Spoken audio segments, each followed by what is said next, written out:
This is your macroeconomic video on reserve requirements. The second tool that a central bank can use to affect the money supply is the required reserve amount.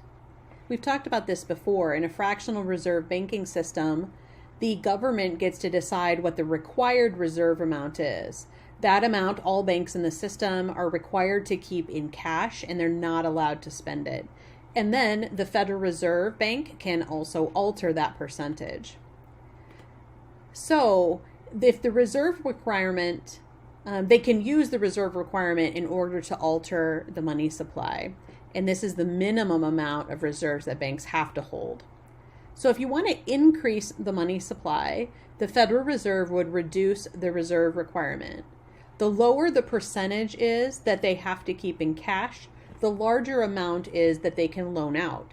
Remember, the more money they loan out, the more potential profit they can make on loaning money and earning interest on those loans.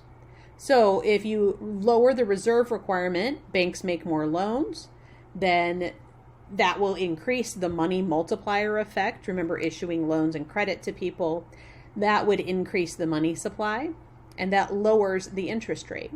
And when interest rates are lower, it triggers people to borrow and spend money, which increases aggregate demand.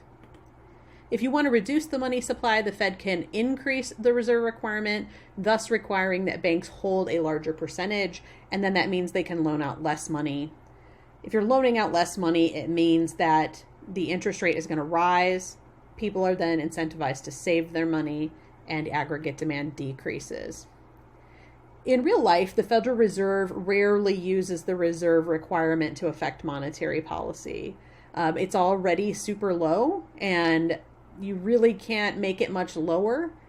And if you were to increase it suddenly, then it would really screw up banks and make them a lot less profitable.